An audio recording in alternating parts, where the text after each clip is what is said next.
Assalamualaikum warahmatullahi wabarakatuh. Selamat pagi, siang, sore, ataupun malam kepada teman-teman seperjuangan. Salam sejahtera kepada yang terhormat Bapak Nasim Muhammad, SHIMH, selaku dosen mata kuliah Pendidikan Agama Islam dan teman-teman yang berbahagia. Pertama-tama, marilah kita panjatkan puji syukur kepada Allah, Tuhan Yang Maha Esa, karena telah memberikan rahmat, kesehatan, dan keselamatan sehingga kita dapat bertatap layar dalam kelas daring mata kuliah Pendidikan Agama Islam. Perkenalkan, saya Dwi Junianto Nengtyas yang akan bertugas sebagai moderator pada hari ini. Adapun anggota kelompok 4, kelompok 1,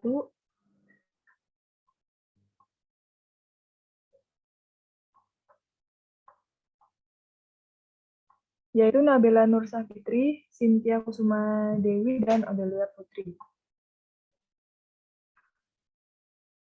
Sedangkan materi yang akan kita bawakan kali ini adalah Sistem Ekonomi Islam. Untuk mempersingkat waktu, kita langsung saja ke materinya. Kepada kelompok penyaji dipersilakan. Untuk yang pertama, pengertian dan tujuan ekonomi Islam.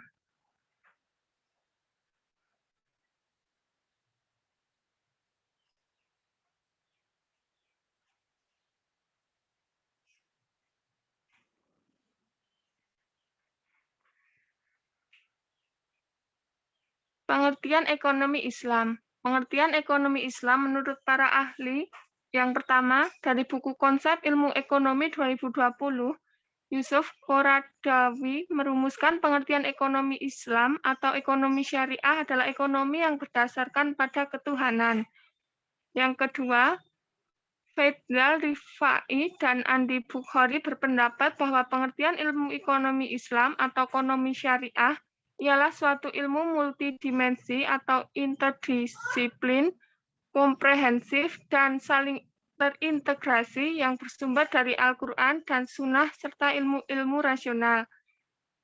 Dan yang terakhir, Khursyid Ahmad dalam buku studi in Islamic Economy atau Perspective of Islam menyampaikan penjelasan bahwa ilmu ekonomi Islam adalah suatu usaha sistematis untuk memahami masalah-masalah ekonomi dan tingkah laku manusia secara relasional dalam perspektif Islam.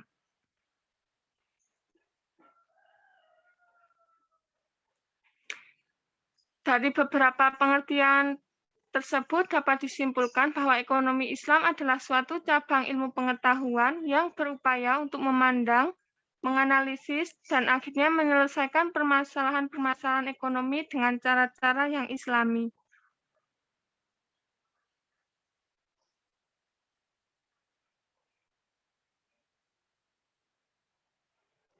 Selanjutnya yaitu tujuan ekonomi Islam. Menurut Muhammad Abu Zahra, seperti dicatat dalam buku Memahami Ekonomi, 3 sasaran utama yang menjadi tujuan dari ekonomi syariah yaitu yang pertama, setiap muslim menjadi sumber kebaikan bagi masyarakat dan lingkungannya sekaligus dalam bentuk penyucian jiwa. Yang kedua, penegakan keadilan di masyarakat mencakup bidang hukum dan muamalah. Dan yang terakhir, dicapainya keselamatan keyakinan agama, jiwa, akal, keluarga, dan keturunan, serta harta benda. Selanjutnya akan dijelaskan oleh Mbak Odelia.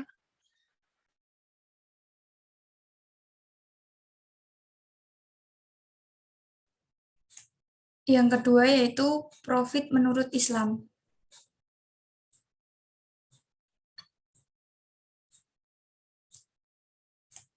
Profit dalam bahasa Indonesia disebut dengan keuntungan atau laba, suatu keuntungan atau yang merupakan pendapatan seseorang yang melakukan jual beli atau berbisnis dalam berdagang. Profit dalam bahasa Arab disebut dengan arib, yang berarti pertumbuhan dalam berdagang atau merupakan pertambahan penghasilan dalam berdagang.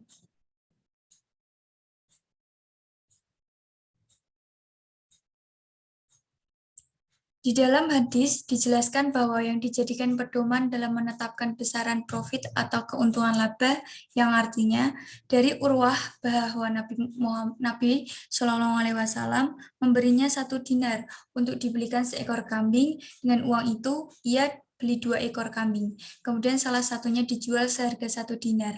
Lalu dia menemui beliau dengan membawa seekor kambing dan uang 1 dinar. Maka beliau mendoakan dia keberkahan dalam jual belinya itu. Sungguh dia apabila berdagang debu sekalipun pasti mendapatkan untung. Hadis riwayat Bukhari. Dalam perspektif ulama fikih, terdapat perbedaan pendapat tentang ketentuan profit atau keuntungan yang diperbolehkan. Sebagian ulama atau mazhab Maliki mengatakan bahwa maksimal profit atau keuntungan dalam perdagangan yaitu sepertiga, dengan dalil yang disabdakan oleh Rasulullah SAW bahwa batas maksimal harta yang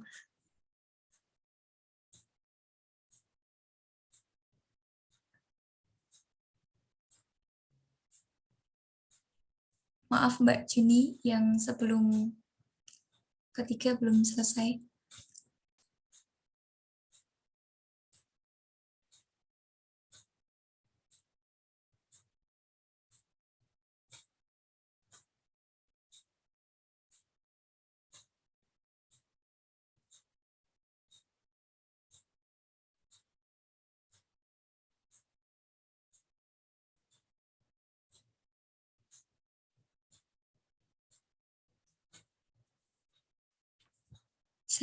Saya ulangi, dalam perspektif ulama fikih, terdapat perbedaan pendapat tentang ketentuan profit atau keuntungan yang diperbolehkan.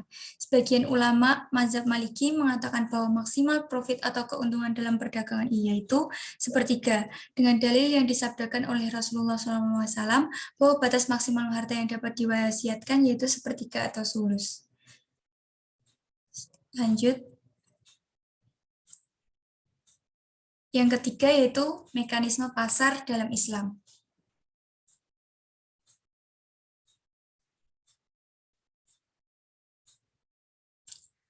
Mekanisme pasar Islam ialah mekanisme pasar bebas di mana pemerintah tidak ikut campur dan dalam menentukan harga pasar, namun pemerintah di sini berperan sebagai pengawas pasar atau al-muhtasib untuk memastikan tidak terjadi gangguan di pasar seperti ikhtisar, tadlis, dan distorsi pasar. Struktur pasar Islami ialah pasar persaingan sempurna atau PPS, di mana harga ditentukan oleh kekuatan permintaan atau demand, atau penawaran atau supply. Mekanisme pasar menurut Abu Yusuf pada 731 sampai 798 Masehi, bekerjanya hukum permintaan dan penawaran pasar dalam menentukan tingkat harga. Tidak hanya itu, di dalam bukunya pula dipaparkan kalau harga bukan cuma ditentukan oleh penawaran, namun juga dalam permintaan harga barang tersebut. Bahkan, Abu Yusuf mengindikasi terdapat variabel-variabel lain yang juga ikut mempengaruhi harga. Misalnya jumlah uang beredar, penumpukan, ataupun penahanan suatu barang. Selanjutnya akan dibacakan oleh Mbak Juni. Terima kasih Mbak Odel. Selanjutnya adalah menurut Ibnu Khaldun tentang pasar. Pasar adalah mekanisme ketika barang-barang yang ada sedikit, maka harga-harga akan naik. Tetapi apabila jarak antara kota dekat dan aman untuk melakukan perjalanan, maka akan banyak barang yang diimpor sehingga ketersediaan barang-barang akan melimpah serta harga akan turun. Bersumber pada kajian para ulama klasik tentang mekanisme pasar tersebut, maka Muhammad Najatullah Siddiqui dalam buku The Economic Enterprise in Islam menyatakan tentang sistem pasar di bawah pengaruh semangat Islam bersumber pada dua anggapan. Anggapan itu merupakan rasionalitas ekonomi serta persaingan sempurna. Berdasarkan asumsi ini, sistem pasar di bawah pengaruh semangat Islam bisa dianggap sempurna. Sistem ini menggambarkan keselarasan antara kepentingan para konsumen.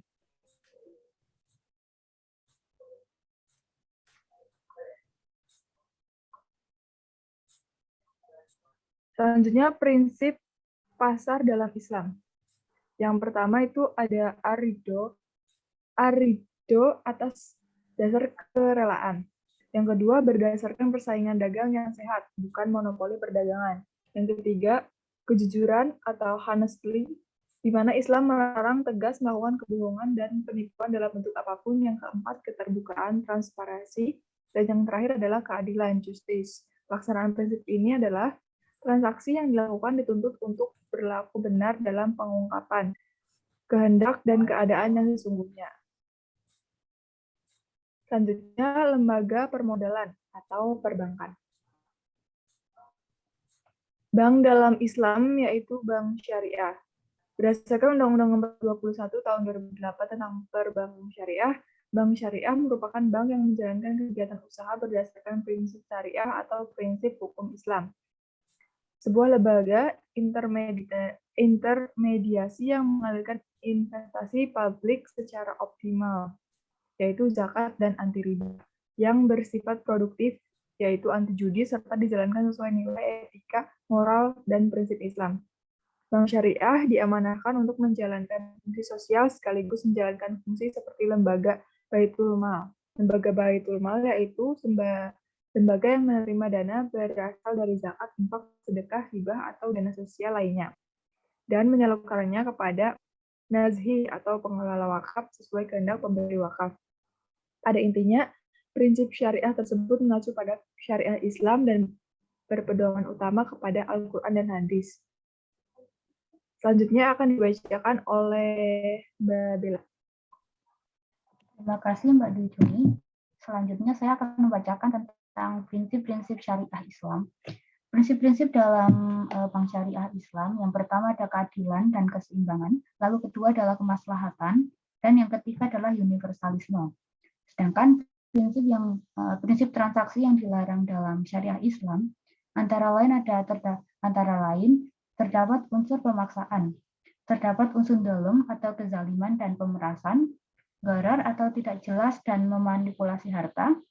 Lalu selanjutnya adalah memakan harta orang lain, mengandung mudorot atau mafsadat atau mengandung tipuan, riba atau memperoleh keuntungan dengan cara yang batil, dan maisir, yaitu memperoleh keuntungan tanpa harus bekerja keras, contohnya adalah judi.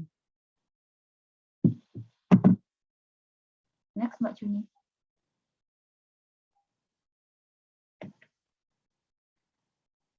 Selanjutnya adalah pembahasan tentang bunga bank. Jumhur atau mayoritas kebanyakan ulama telah sepakat bahwa bunga bank adalah riba. Oleh karena itulah hukumnya adalah haram. Abu Zahra, Abu Jahal, Maudi Abdullah Arabi, dan Yusuf Qardawi mengatakan bahwa bunga bank itu termasuk riba nasiah yang dilarang oleh Islam. Oleh karena itu, umat Islam tidak boleh bermuamalah dengan bank yang memakai sistem bunga, kecuali dalam keadaan darurat atau terpaksa. Bahkan menurut Yusuf Qardawi sendiri, tidak mengenal istilah darurat atau terpaksa tersebut, tetapi secara mutlak beliau mengharamkannya. Pendapat ini pun dikuatkan oleh Al-Shibahri. Menurutnya, bahwa bunga bank yang diperoleh seseorang yang menyimpan uang di bank tersebut termasuk jenis riba, baik sedikit maupun banyak. Namun yang terpaksa, maka agama itu membolehkan meminjam uang di bank tersebut dengan bunga. Selanjutnya, yang terakhir adalah rezeki menurut Islam.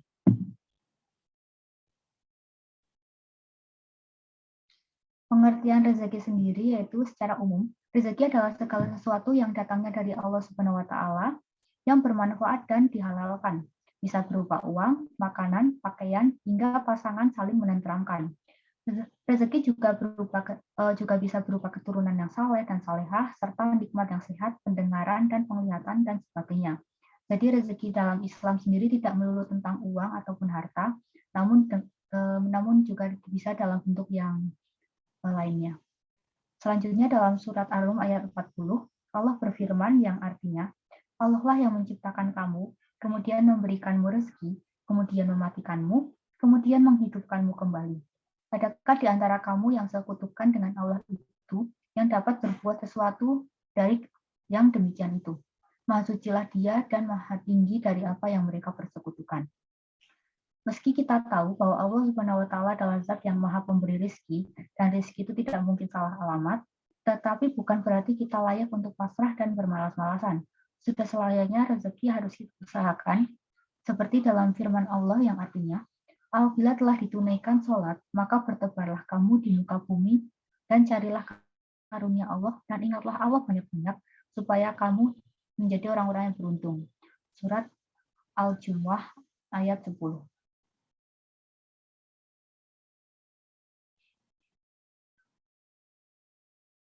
Terima kasih. Saya langsung kembalikan kepada moderator. Terima kasih kelompok penyaji atas penyampaiannya. Itu tadi penyampaian materi dari kelompok kami. Terima kasih kepada teman-teman yang sudah memperhatikan. Saya selaku perwakilan dari kelompok 1 meminta maaf apabila ada kesalahan dan kekurangan dalam penyampaian materi. Selamat belajar dan tetap semangat. Terima kasih. Wassalamualaikum warahmatullahi wabarakatuh.